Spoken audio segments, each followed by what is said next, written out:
Bem-vindo ao Podcast Fronteira. A mensagem que vais ouvir foi pregada em nossa igreja na cidade do Porto, em Portugal. Nossa oração é para que sejas abençoado por essa palavra. Vamos ler Gálatas 5, de 13 a 23. O tema da nossa mensagem é quem quer ser livre.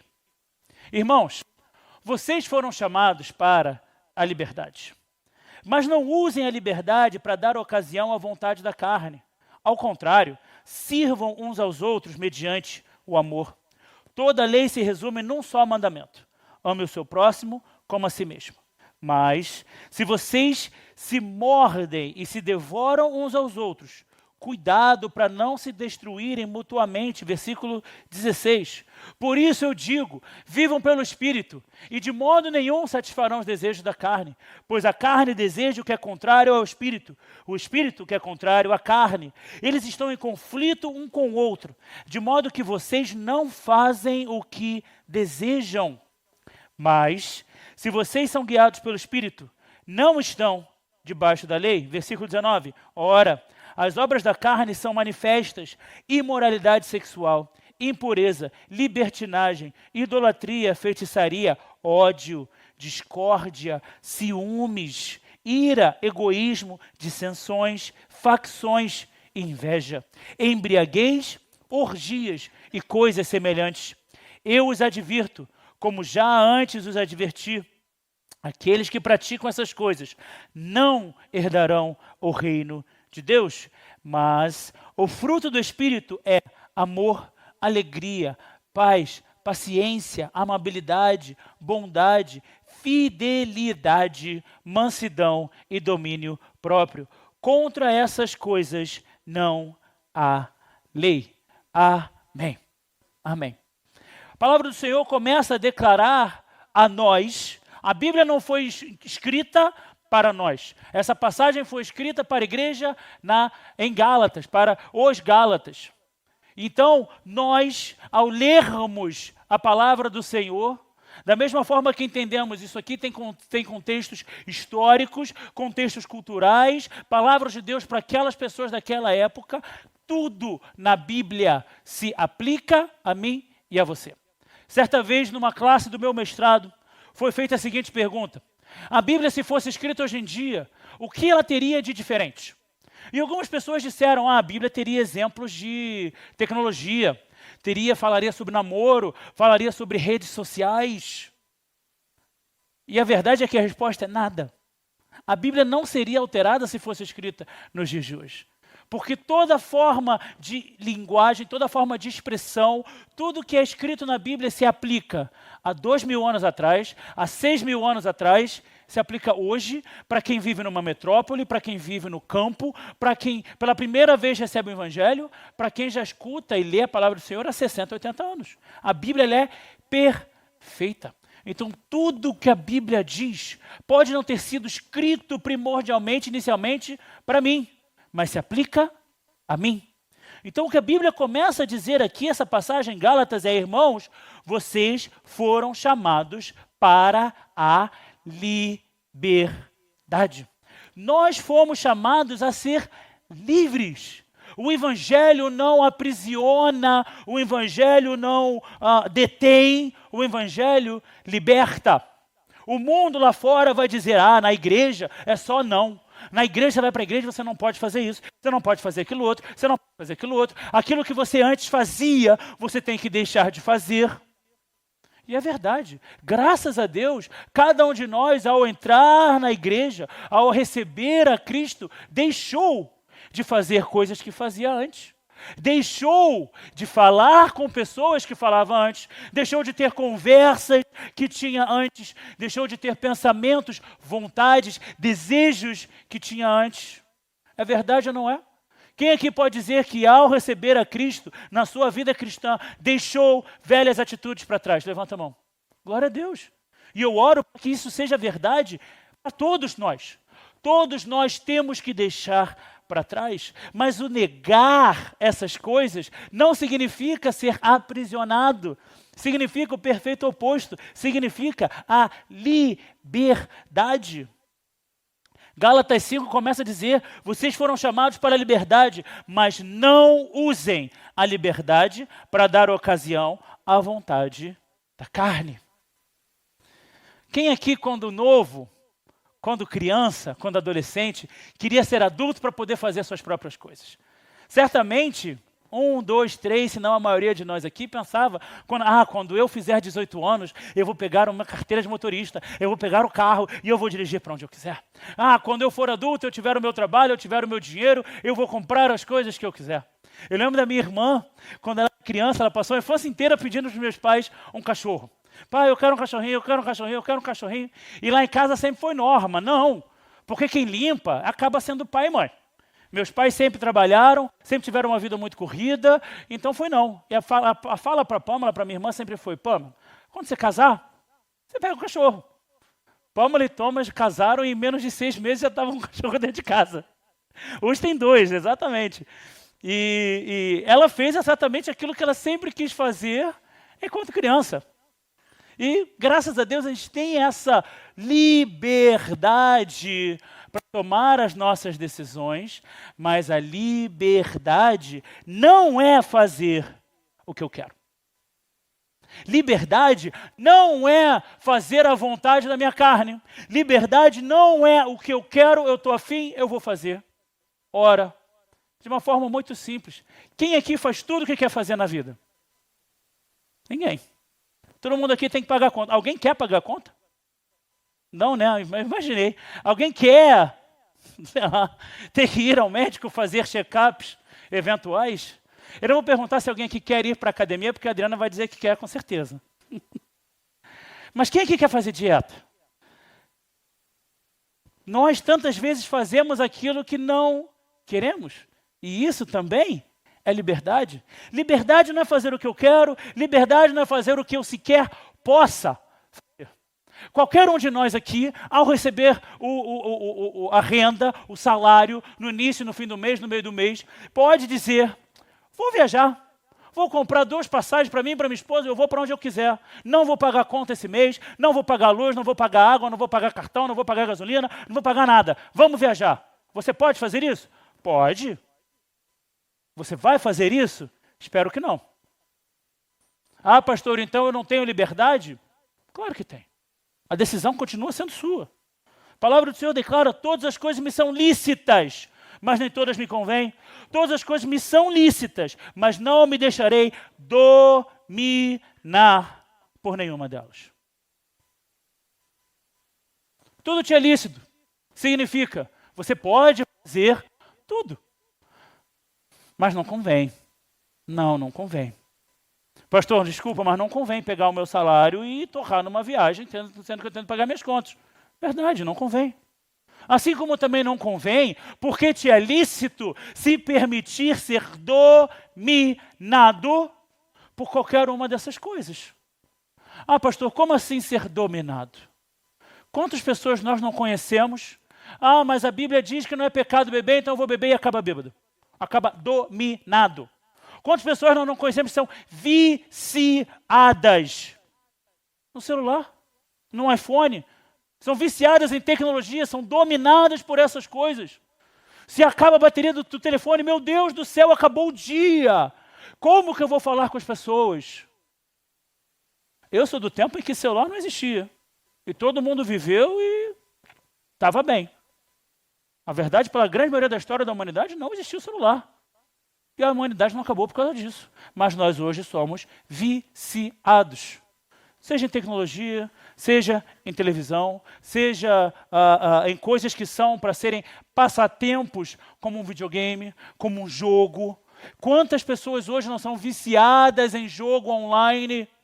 É só você ver quem aqui gosta de esporte.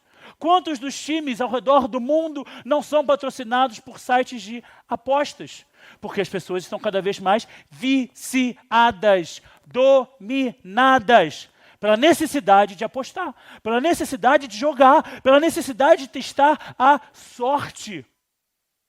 Ontem eu li um artigo, aos que me conhecem sabem, eu tenho um videogame, eu tenho um Xbox em casa, eu gosto de tecnologia, eu gosto de todas essas coisas. Mas ontem mesmo eu li um artigo em casa de como os videogames de hoje em dia estão a deixar a geração Z mais burra, mais impaciente, porque os jogos de hoje em dia, eles são feitos para você ganhar. Os jogos da minha época, quem é que jogou Super Nintendo? Eram difíceis.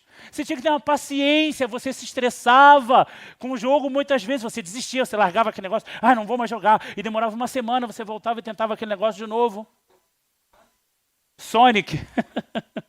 Tem alguns jogos que quem jogou na época Super Nintendo, Nintendo, seja o Sonic, seja o jogo do Rei Leão, é considerado um dos jogos mais difíceis, o jogo do Mario. Todos esses jogos você tem que ter paciência, você acabava por treinar diversas áreas do seu intelecto. Hoje em dia, os jogos são feitos para você estar sempre hooked. Você tem que estar sempre preso. Se você fica 6 horas sem ligar o seu videogame, você perde um prêmio. Se você fica um dia sem jogar, você deixa de ganhar algum item. Você está jogando e aquele jogo, de repente, um caminho fica brilhoso na sua frente para você saber que aquele é o caminho. E a forma como hoje todos nós somos viciados em tecnologia, seja um videogame, seja uma rede social, seja o que for, nós somos continuamente estimulados pela tecnologia. Isso nos deixa cada vez mais sem paciência.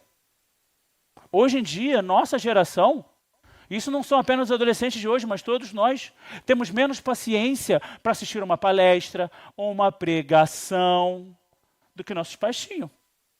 Ora, tem igrejas de hoje que pregam, que se você prega em mais de 20 minutos, você não sabe pregar. Ora, a palavra de Deus me diz que Paulo pregou a noite inteira. Que o homem lá dormiu, caiu, foi ressuscitado, e Paulo, continuou a pregar e ensinar a noite inteira. Hoje em dia, quase que impossível. Você conseguir reter a atenção da nossa geração? Por quê? 2 horas, 3 horas? Impossível, não existe. Não, pastor, de forma nenhuma, a vida hoje é muito acelerada. As pessoas têm cada vez mais tecnologia e menos tempo. Tem cada vez mais facilidades e menos disponibilidade. Nós acabamos sendo prisioneiros, dominados por coisas que são lícitas. Quando nós vamos à história de Noé, a Bíblia declara que no tempo de Noé, as pessoas estavam a se casar e a se dar em casamento. Qual é o problema? É pecado casar ou se dar em casamento? De forma nenhuma, muito pelo contrário. Isso é uma coisa boa. Deus instituiu o casamento. Qual era o problema, então? O problema é que as pessoas se viam dominadas pelas coisas cotidianas e se esqueceram de Deus. E quando se esquecem de Deus, quando se desligam de Deus, mesmo as coisas que me são lícitas me dominam, se tornam prioridade, viram ídolos. Ora, quantas pessoas nós não conhecemos que vivem pelo trabalho, que não têm mais família, não têm mais o que fazer, vivem para trabalhar. Vamos sair para almoçar no sábado? Não posso, tenho que trabalhar. Vamos no domingo no almoço, depois da igreja? Não posso, tenho que trabalhar. Vamos tirar uma noite, eu e você, querido, para a gente sair e namorar? Não posso, tenho que trabalhar. A pessoa vive pelo trabalho. Não é nem pelo dinheiro do trabalho, é pelo simples fato de trabalhar. Hoje em dia se fala muito, enquanto os outros dormem, você trabalhe, para que você se torne um milionário, para que você seja bem-sucedido. Isso tem gerado pessoas com dificuldade de sono, pessoas com dificuldade, então, de raciocínio, de entendimento. As coisas do cotidiano nos dominam. Então, pastor, o que é a liberdade? A liberdade que a Bíblia trabalha, a liberdade desse texto, ela vem da palavra grega eleuteria, que significa uma liberdade legítima. O que é algo legítimo? O que é uma coisa legítima? Uma coisa verdadeira? O que mais? Legal, não legal no sentido de bonzinho, mas legal no sentido jurídico de legislação, legítimo. Essa liberdade dessa palavra grega eleuteria, ela significa uma revogação oficial da escravidão. Então, o que a Bíblia nos diz aqui, que nós fomos chamados para a liberdade, significa todos nós éramos escravos. Mas em Cristo, tivemos a revogação oficial dessa escravidão. É legal, é legítimo, é verdadeiro, é autêntico, é com peso oficial. Todos nós éramos escravos e tivemos essa escravidão revogada. Então, o que é a liberdade? Liberdade é não ser dominado. O que é a escravidão? É você ser dominado. O que é então a liberdade? É não ser mais dominado.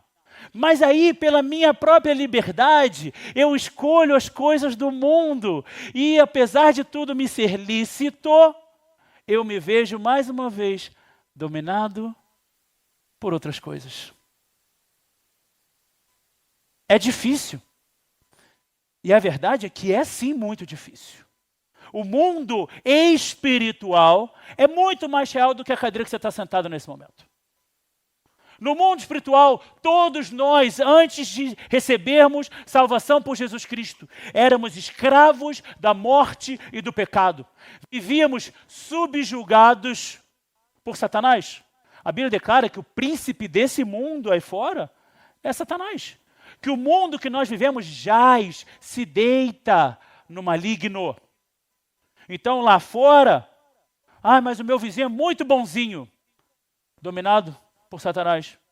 Mas, poxa, eu tenho um professor que ele é tão inteligente, dominado pelas coisas do mundo. E aí então nós somos livres por Jesus quando aceitamos e recebemos a Ele como nosso único Senhor e Salvador. E aí então temos liberdade. E o que nós fazemos com a nossa liberdade? Entregamos a nossa liberdade para sermos dominados por outras coisas.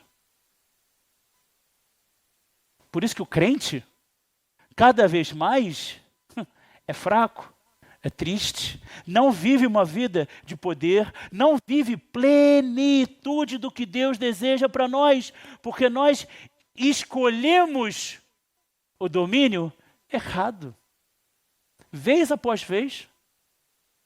Querido, me diz quantos aqui ao longo dessa semana, ao longo desse último mês, não se pegaram preocupados por algo desse mundo?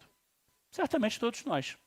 Preocupado por uma conta que tinha que pagar, preocupado pelo que vai acontecer no seu emprego, preocupado por uma doença, preocupado por um exame, preocupado por uma audiência, preocupado por tantas coisas desse mundo.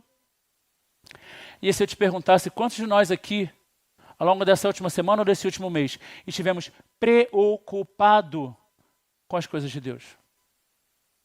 Quantos de nós, ao irmos dormir, oramos: Senhor, amanhã me dá a oportunidade de falar de Jesus para alguém. Senhor, amanhã a minha prioridade vai ser falar de Jesus, vai ser evangelizar, vai ser ir para a rua e falar do evangelho para uma pessoa. Quantos de nós aqui, ao acordarmos pela manhã, nos nossos dias, oram: Senhor, que hoje eu faça a tua vontade? Ao invés de pedir, porque nós sabemos pedir direitinho.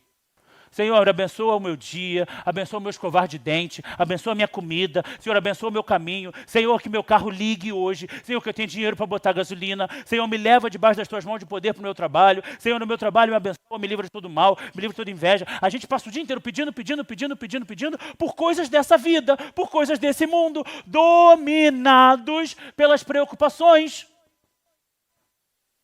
Quantos de nós permanecemos genuinamente livres? Porque isso é liberdade. Liberdade é ser livre, mas o ser livre não depende de mim. Eu fui liberto. Então, a minha função, o que eu tenho que fazer é permanecer livre. E isso é muito difícil. Permanecer livre de amarras, permanecer livre de domínios seculares, domínios do mundo, domínios de coisas que passam. Nós passamos os nossos dias preocupados com as coisas que nós vivemos. Pastor, mas não é justo? Te é lícito, mas não te convém. Te é lícito, mas te domina. Mas é lícito. É. Assim como gastar o seu dinheiro todo numa viagem também é. Mas você não vai fazer. Por que a gente então não pensa da mesma forma sobre a vida espiritual? Gálatas, nós lemos essa passagem 5,18. Pois a carne deseja o que é contrário ao espírito. E o espírito que é contrário à carne. Eles estão em conflito um com o outro. Lê para mim. De modo que vocês não fazem o que desejam. Você consegue entender? A liberdade que nós temos em Jesus Cristo, ela é real. Mas nós lutamos com a carne é com o espírito, e eles estão em conflito com o outro, de modo que vocês fazem então o que desejam? É o que a Bíblia diz? Eles estão em conflito para que eu faça o que eu quero fazer? Eles estão em conflito de modo que vocês não fazem o que desejam. Paulo escreve sobre isso. Ele fala, o bem que eu quero fazer eu não faço, mas o mal que eu não quero fazer, esse eu acabo fazendo. Em momento algum, em nenhum dos exemplos aqui dados, foi dito, você não quer fazer a vontade de Deus. Em momento algum foi julgado a intenção do coração. O que nós falamos aqui é, nós acabamos não fazendo o que desejamos. Como crentes, como seguidores de Jesus, todos nós queremos imitá-lo, todos nós queremos ser como Jesus, todos nós queremos ter uma vida santa, pia, que agrade a Deus, mas eu acabo não fazendo o que eu desejo, porque eu vivo sob esse conflito de escolher o que é certo, e isso é liberdade. Essa semana uma pessoa falou comigo, com a pastora Isabela, e nos trouxe algumas perguntas. Eu acho que eu preciso fazer isso, isso e isso. Exatamente, precisa. Escolha o que é certo. Numa outra mensagem, uma outra pessoa disse para mim e para a pastora Isabela, eu quero muito fazer essas coisas, mas eu não consigo. E eu disse para essa pessoa, você precisa vencer isso. Você precisa vencer o que você diz que não consegue. Porque se é bíblico, é para mim. Se é bíblico, é fundamental. Se é bíblico, é verdadeiro. E se é verdadeiro, me traz liberdade. Conhecereis a verdade vos libertará. Nós precisamos escolher certo. Escolher certo é fácil? Não. Às vezes é. Você vai aqui na frente, no mercado. Você pega 50 euros de produtos. A pessoa esquece de passar 15 euros. Você só percebe quando você chegou em casa. O que você faz? Você ora, Senhor, obrigado porque eu ganhei 15 euros. Você pega o carro, você volta lá e você fala, olha, querida, aqui, desculpa, mas você você cobrou menos, eu tenho que te dar mais 15 euros porque isso, aquilo, outro. Pastor, mas eu vou ter que sair de casa, na chuva, dirigir, voltar. É muito trabalho. Eu não estou te pedindo para você me dizer o que você faria. Cada um aqui com o seu coração diante de Deus. Mas liberdade é escolher certo, e escolher certo nem sempre é fácil. Escolher certo muitas vezes vai contra o que nós queremos. No Fronte Júnior aqui, no Superpoderes, nós cantamos a musiquinha do Sansão. Sansão, o fortão do cabelão. Quem lembra outro verso da musiquinha? Que tinha a cabeça do tamanho de um feijão. Por quê? Porque ele era forte, porque ele era abençoado por Deus, mas ele não escolheu o que era certo. Ele escolheu o que ele quis. E a Bíblia declara que o Espírito Santo saiu de Sansão e ele não percebeu. Porque ele escolheu errado, porque ele escolheu o que era lícito, mas não convinha. Ele permaneceu escolhendo o que era lícito até que aquilo o dominasse. Eu não entendo crentes que usam a desculpa do pecado como uma linha em que eles vão ficar na beiradinha. Pastor, a Bíblia diz que sexo antes do casamento é pecado, mas a gente não faz sexo, a gente só assim, a gente chega no ponto ali e a gente para. Não é pecado, não? Tua cabeça está onde? Está pensando na cadeira? Está pensando na prova de matemática? Ah, pastor, porque a Bíblia diz que se embebedar é pecado. Então eu bebo até ficar naquele limite ali antes de pecar. Para quê? Para que a gente usa de desculpas para fazer aquilo que a Bíblia nos diz que não é bom? Se a Bíblia diz que não é bom, para mim já é o suficiente. Eu não preciso que seja pecado para que eu não faça. Tudo me é lícito, mas nem tudo me convém. Se não convém, já não é para fazer. Porque se não convém eu faço, eu vou ser dominado. As obras da carne são manifestas: imoralidade sexual, impureza e libertinagem, idolatria e feitiçaria, ódio, discórdia, ciúmes, ira, egoísmo, dissensões, facções, inveja, embriaguez, orgias e coisas semelhantes. A lista acaba aqui? Não. Tudo que se assemelha a isso.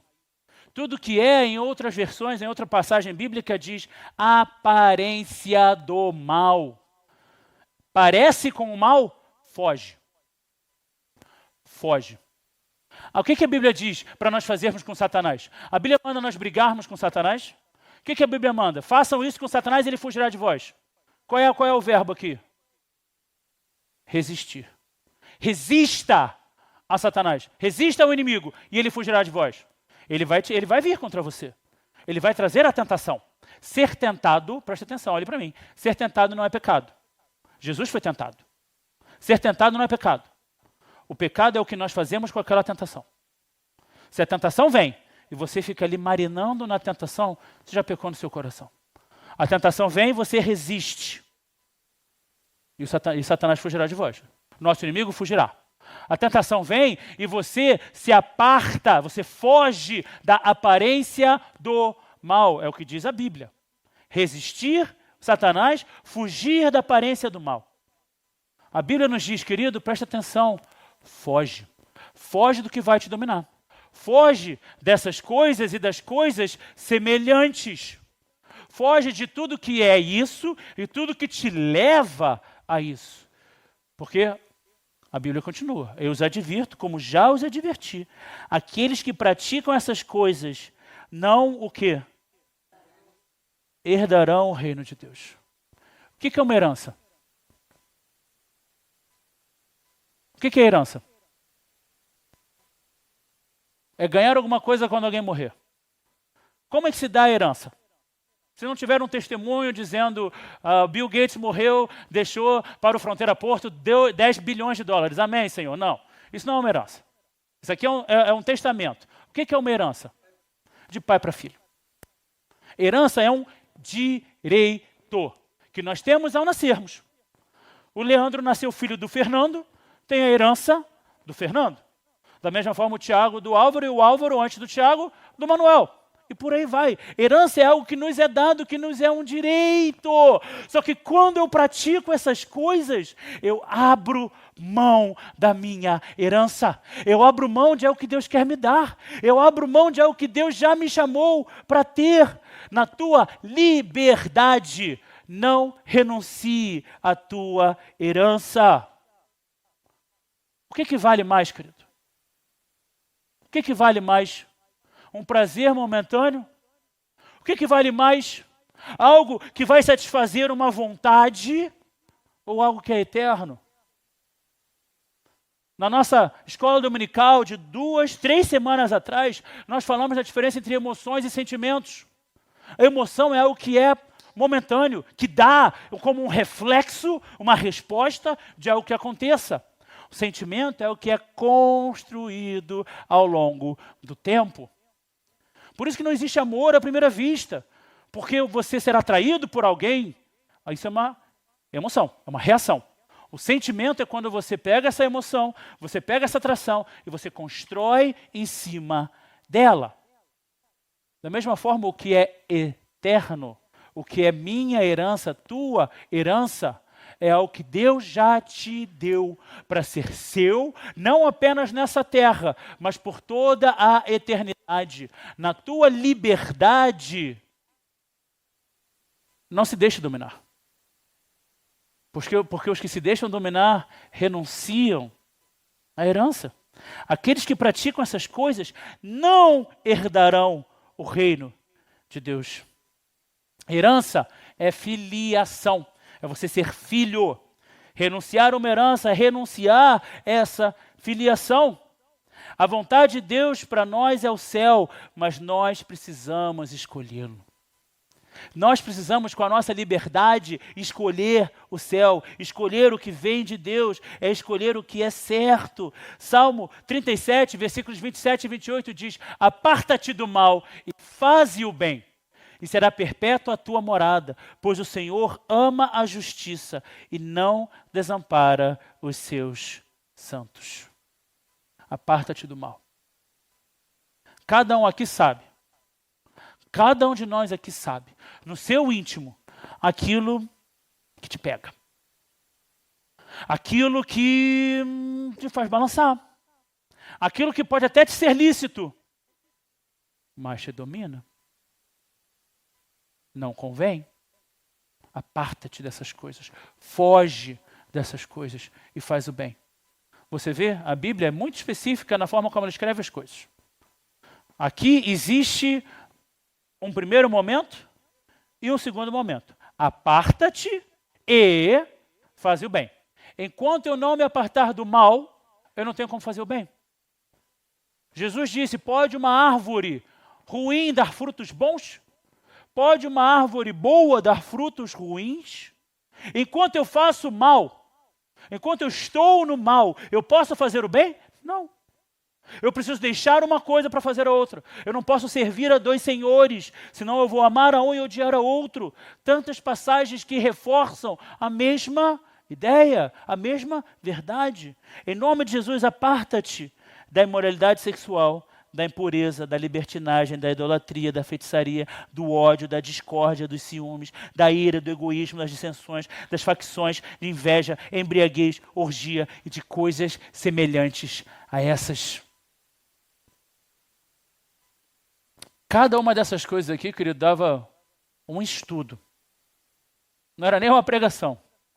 A gente podia passar mais de um mês falando sobre cada um desses males, cada uma dessas atitudes malignas que nós temos que nos distanciar. Mas para pensar comigo. O que é discórdia? Algo que nós vemos todos os dias. Ciúme. Já ouvi tanto de casal. Ah, pastor, mas o casamento tem que ter um pouquinho de ciúme para dar aquele tempero. Está repreendido em nome de Jesus? Ciúme é obra maligna. O que são dissensões? Quantas famílias não vivem discutindo entre si? Quantos casais não vivem batendo boca entre si? Dissensões. O que são facções? Você vai para o seu lado, eu vou para o meu. É total e completa falta de unidade. A Bíblia diz: aquele que traz a divisão não tem o Espírito de Deus. Então, se você está faccionando, você não tem o Espírito de Deus. É muito sério. Porque nós lemos uma passagem dessa que tem muita coisa escrita e a gente passa como se fosse gibi da Turma da Mônica. A gente passa rápido. Ah, tá bom, já entendi a ideia. Não, não entendeu. Cada um desses atos aqui são malignos. Não são maus. São malignos. Pertencem a Satanás. É Satanás no seu domínio que nos leva para essas coisas. Quando nós fazemos essas coisas, nós somos dominados por essas coisas. São tantos atos malignos, mas o fruto do Espírito é amor, alegria, paz, paciência, amabilidade, bondade, fidelidade, mansidão e domínio próprio. Contra essas coisas, não há lei. Me diz onde, ao redor do mundo, é proibido você ser bom. Aonde ao redor do mundo é proibida a alegria? Qual lei ao redor do mundo, em qualquer que seja a cultura, é proibida a fidelidade? Contra o fruto do Espírito não há nada humano que possa se colocar contra essas coisas. Não há nada negativo a respeito de nada dessas coisas. Um fruto que nos faz livres. Um fruto. As obras que nos dominam são obras da carne. Eu e você estamos sujeitos a elas, se assim decidirmos. Mas o fruto que nos faz livres é o fruto do Espírito. É o que Deus já te deu. Cutuca a pessoa que está do seu lado e fala assim para ela: Deus já te deu. Deus já te deu. Querido, se você um dia escolheu Jesus na sua vida, Deus já te deu o fruto do Espírito. Agora, nós precisamos desenvolver o fruto. Alguém aqui já plantou um feijãozinho? Começa grande. O que você tem que fazer com o feijãozinho? Você bota ele no cimento e você joga água no cimento? No algodãozinho, na terrinha. Então você tem que abrir o espaço, você coloca ele ali, e aí você fecha, e aí você começa a regar. Você joga 2 litros d'água de uma vez só em cima do feijãozinho? Aí de pouquinho em pouquinho. Querido, eu estou falando de um feijão. Olha o trabalho que está te dando. Um feijãozinho. Mas a gente não quer desenvolver o fruto do Espírito. Mas a gente não quer, não, eu não sei, pastor, o que é ser manso, porque eu não sou manso. Não, não é. Mas o Espírito Santo de Deus quer te fazer manso. Escolhe, desenvolve na tua liberdade. Escolhe o que é certo, escolhe o que é bom. Pastor, mas eu não tenho paciência, eu sou assim mesmo. Está repreendido em nome de Jesus toda mentira de Satanás contra a tua vida. Se o Espírito que Deus nos deu é um Espírito de paciência, então querido, você vai declarar pela fé: eu sou paciente. O fruto do Espírito tem que se tornar a nossa natureza. Ele tem que desenvolver e matar ou curar as nossas dificuldades. Aquilo que nos quer dominar, o fruto do Espírito cura. Pastor, eu sou dominado pelo que eu vejo, pelos meus olhos, eu não consigo me controlar. Domínio próprio. Domínio próprio cura a tua falta de controle. Me diz o que te domina, o que te tenta, o que é o mal que espreita a tua porta. O fruto do Espírito é a cura para todas essas coisas. Na nossa liberdade, nós devemos escolher o fruto que nos faz livres. A vontade de Deus para a tua vida é liberdade. A primeira coisa que nós lemos aqui hoje pela manhã. Irmãos, vocês foram chamados para a liberdade. Feche teus olhos, eu quero orar com você. Saiba mais sobre nós. Visita nosso site fronteira.church ou descarrega nossa app Fronteira. Que Deus te abençoe.